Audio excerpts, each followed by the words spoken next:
Greetings, my friends. This is Mark Hoverson in Phoenix, Arizona, and today we're going to talk about mobile engagement. And we have a very special guest. His name is Michael Rutherford in San Diego, California. And a little backstory on Michael. Over the last 3 years, Michael has generated with his team 100,000 separate mobile campaigns.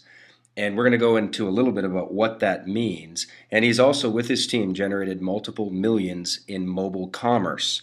So we're going to go into his mindset and what he knows that maybe we don't know and should know. And then we also have a fun little game at the end. So buckle up, sit tight, and without further ado, Michael, are you there? Hey, Mark, I'm here. How are you? Glad to be with you. I've never been better. So let's get right into the good stuff. You're a leader in rippln. We're going to talk about rippln in a moment, but deeper than that, just tell us, what is mobile engagement? That's a great question.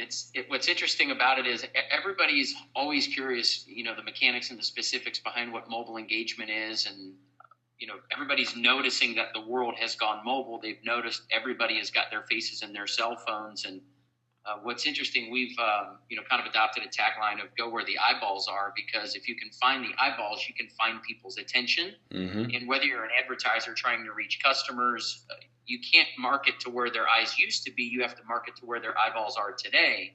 If you're a mom trying to reach your kids, and if there's any moms watching this, I'm sure there are, you've noticed if you want to reach your kids, you've got to reach them on their mobile phone. So mobile engagement is really connecting with people on the one device they have on them absolutely all the time, which is their mobile phone. Yeah, and you sent me an image which I think is pretty telling from the difference in a big social event at 2005, a historic event, versus 2013. What does this picture mean to you? Because you've actually monetized the mobile engagement. Well, what is this, when you see this, how do you observe this picture, and what does it mean to you?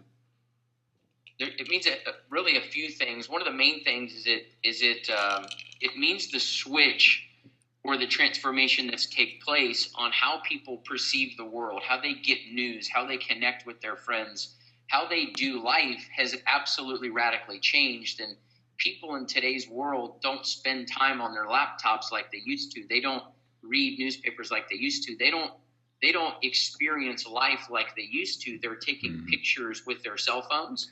They're checking in on Facebook with their cell phones. They are tweeting their friends from their cell phones. They're capturing life's moments with their cell phones. And what's so funny is on the top picture, you see one cell phone. It's just 8 years ago. Yeah. And she, there was the early adopter, like who's that wild James Bond-like person catching this on a... Think about a cell phone with a camera on it 8 years ago. What a Wild West...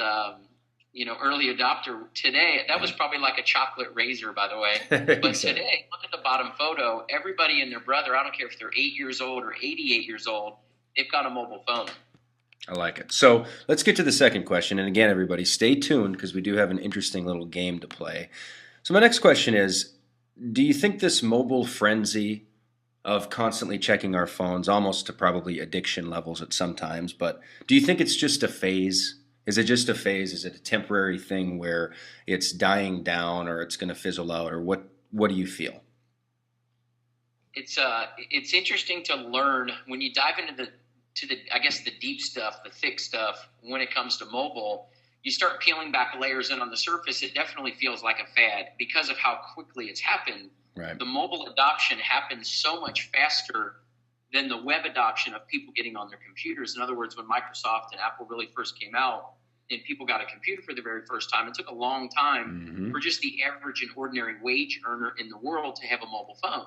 But the adoption of to have a computer, but the adoption of mobile has been so much more rapid. And you've got places around the world where they never got a computer, but they do have a mobile phone. And because of that fact, what we're seeing is the convergence of all other mediums moving onto the mobile phone. And what I mean by that is people are using their phones to do things that they used to do with other devices. I mean, just think about it. If you've got your phone on, you think about there's so many things that we do with our phones today that we used to use another device for.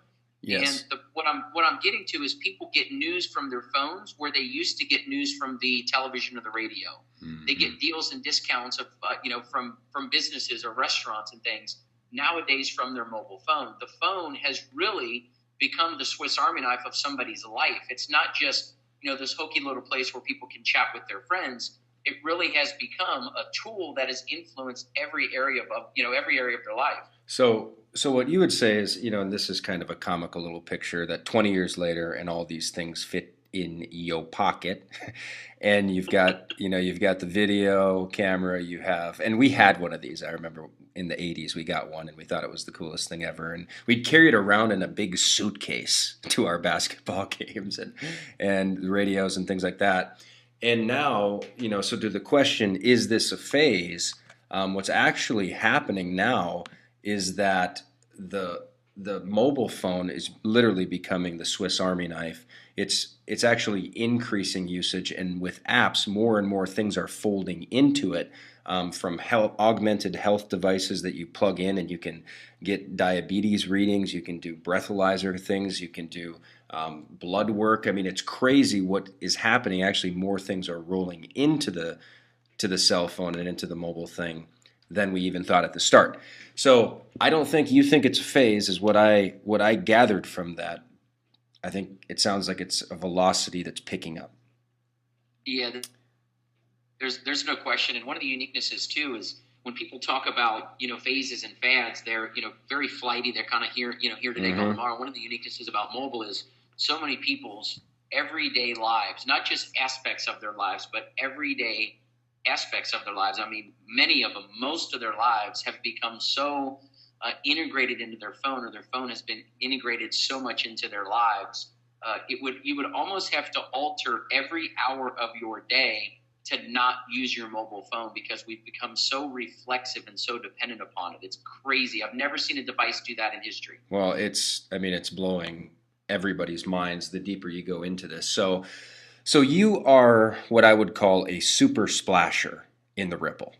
You're all over the world. Your Ripple is, waving across to so many different countries, and you are very committed and in love with the vision of rippln. So my question would be, what do you like best about the ripple effect? And then we're going to throw out a challenge to all our viewers, and I think we're going to have a little bit of fun with it in the comments below. But what do you like best about the ripple effect? Since we kicked this project off and really began the pre-release of the community, one of the most exciting experiences for me, there's really, I guess, two main ones. The first of which being watching us connect the globe on one community, with one conversation, with one change to the way that people see the world. I've watched, just in the first 3 or 4 days of this conversation being spread around the world, I've watched people I'm looking at my screen on another laptop right now. We've got hundreds of people in Ethiopia connected into the rippln conversation, which started in Dallas, Texas, literally just days ago.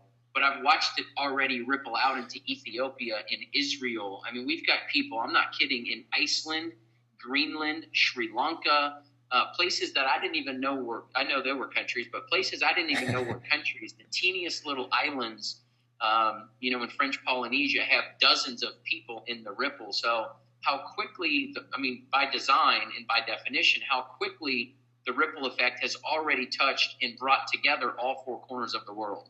That's amazing. And that there's a story where it ties to you.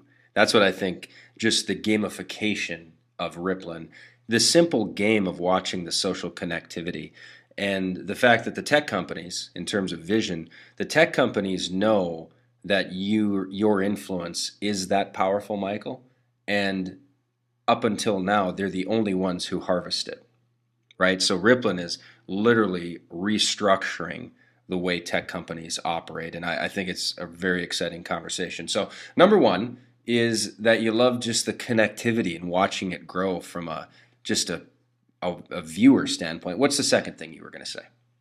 You kind of hit the nail on the head, which is there's a story behind every ripple that's been caused. So whether it's my personal ripple of people that have built around the world and really wrapped the whole globe a bunch of times over, it's the individual stories of how those things happen. Like I've got a great friend of mine I've known for years who, if you'd have told me 10, 12, 15 days ago that he'd have a ripple of thousands of people, hundreds of them in Norway, hundreds of them in Spain, hundreds of them in Russia, I would have told you were crazy. Right. So I'm watching my great friend of mine introduce it to a couple of his friends from church. I mean, he's never done anything like this. So when I say like this, I mean built a global audience. That's what I mean by never done anything like this. He's never built an audience of people that stretched the globe or, connected all the continents and made them almost like one community, one family, one cloth. And as you watch these stories unfold, just his ripple alone has spread all over the globe. And every individual new little icon on the map, as it starts, just populating all over the world, every one of those has got not just a story behind it, multiple stories behind it because of how he introduced it to his friends at church. Yeah. And how his friends at church introduced it to his brother, and his brother referred it to his old friend he used to grow up with in the Ukraine, and how he referred it to his buddy he used to play soccer with in Norway. It naturally and organically has grown like that. So that's been fun for me. The stories I know, I mean, there are thousands. We have hundreds of thousands of people in the Ripple, and the stories are hilarious. Like literally 2 ripples down from me, there's a event promoter who's friends with Scottie Pippen, the NBA All-Star legend, Michael Jordan's teammate Scottie Pippen, and he sends me, I find out he's in my Ripple, and he sends me a picture of him and Scottie Pippen, and it's just so funny because, I grew up watching Scottie Pippen, and, these stories are just colossal. So here's the challenge that we want to end with, everybody. Michael and I want to do a challenge. In the Facebook comments below, we want you to think of 3 devices that you used to use individually, like a flashlight, that you used to hold individually, but are now integrated into your phone that you've used in the last 30 days. And simply comment below what they've been. So here's a couple examples. Like in my life, I use the flashlight at night, that it used to be its own thing. Camera. I listen to my Spotify app, so radio. Michael mentioned the map.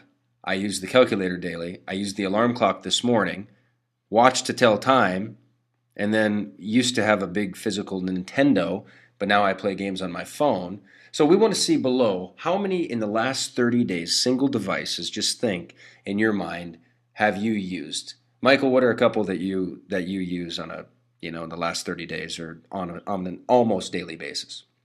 I was afraid you might ask me that, so I pulled my phone up. One of the ones, several of the ones, my wife just booked airline tickets on Southwest to fly up to Portland, and Southwest Airlines app gets a lot of action on my phone. Wow. Even just my clock. I love brownies. Maybe that'll tell you something about me. I've got a sweet tooth. And I always use not just my alarm clock, but my stopwatch, my timer. I use all of those. I have Pinterest on my phone where we get fun recipes. That's kind of like magazines almost. That used to be magazines are now apps. It's crazy. What's your favorite thing on your phone? What's your favorite old use that's now integrated into your phone? Number one. Probably the funniest one that I'm a movie buff. I go see every movie that comes out the minute that it comes out. So I have an app called Fandango on my phone where I always go and find out what movie times are playing. And what you used to have to do, if you remember this, was either go get the Sunday newspaper and look up the times, I do, or call the 800 number and listen to the recording of what movies were playing. Now you can just pop it up on your phone and find out everything. So that exists for golf tee times. That exists for flights. I mean, you name it. I love it. All right. So to everybody who has watched this interview, Michael, thank you so much. Wealth of wisdom, great energy. And here's what we want to do now. We heard from Michael, and now we want to hear from you. So below, the challenge, which is kind of the game, is to think of at least 3 devices that you used to use individually and in the last 30 days have now been integrated into your phone. It can be the old Nintendos, watch, clock, flashlight, video camera, radio, maps, newspapers, magazines, and think of some crazy ones. But we'd love to see the comments below. Please share and like this video and spread it, and let's keep rippling.